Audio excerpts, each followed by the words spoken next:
Hey guys, Jordan here, just going to answer a question that I recently got in video format in one of the comments. So if you guys have additional questions on the videos that I make, please leave a comment. Might just make a easy follow-up video. But anyways, here's the question.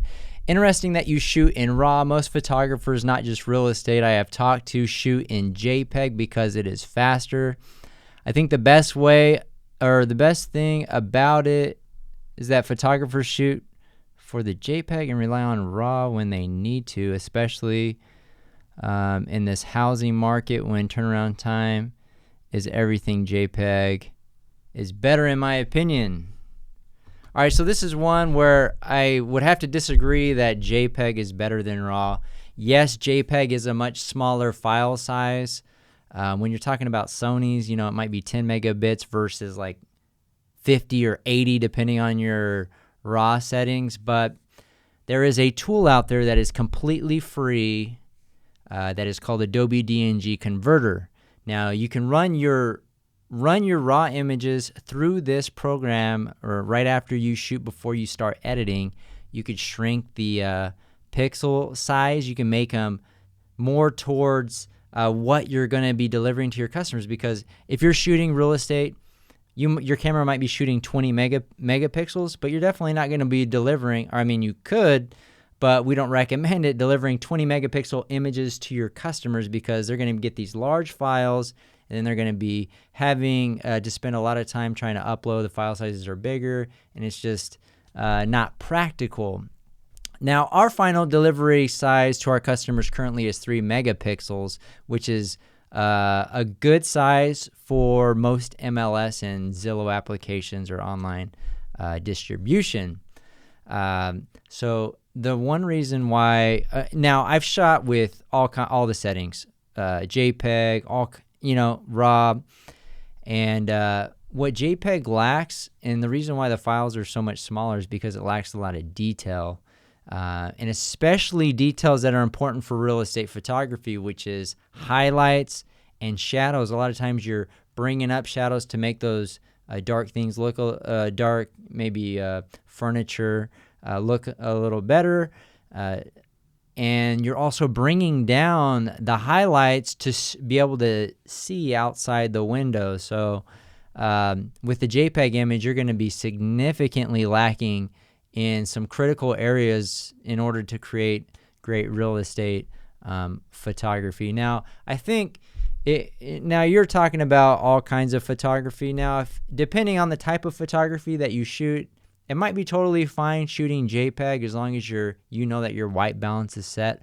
properly. But going through and shooting a house is a little bit different. You're going to run into some white balance issues because a home might have different color bulbs that they're using, and some things that you're just going to have to run into. And when you sit down and you edit the photos, it's really nice to be able to adjust the white balance as if you were shooting it, instead of with JPEGs, you usually only have the option to make it more blue or more yellow, which really can not make the photo look all that appealing. So if file size is your problem, the reason why you're shooting JPEG over RAW, first off, I would also say that, you know, when you're shooting RAW, it doesn't take much time at all. As long as you have a good quality SD card that can save files quickly. Now, if you have a really slow one, yeah, it's bigger. It might take a second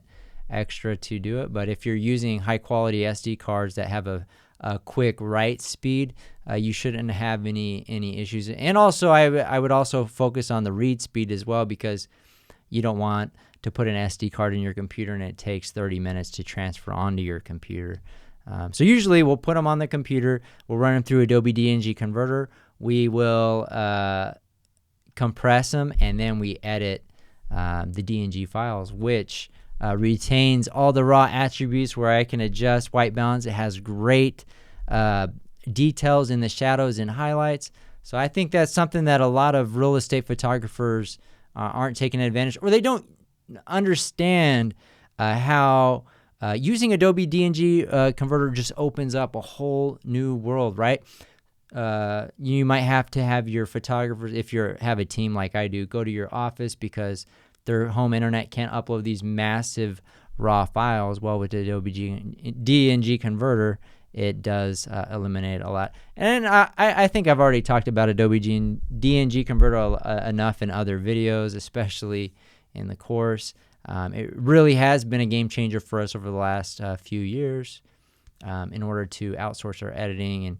And it's not necessarily outsourced because we feel our editors are part of our team. They're not just an agency or whatever. We train all these people, but we're able to move our files around the internet because they're a lot faster. So anyways, yeah, we do deliver much faster than industry standards. We actually have a 3-hour delivery option for our customers as well. So that just tells you how fast we can deliver. And that is an option that we offer. And we, as a company, we shoot over 100 homes a day on average.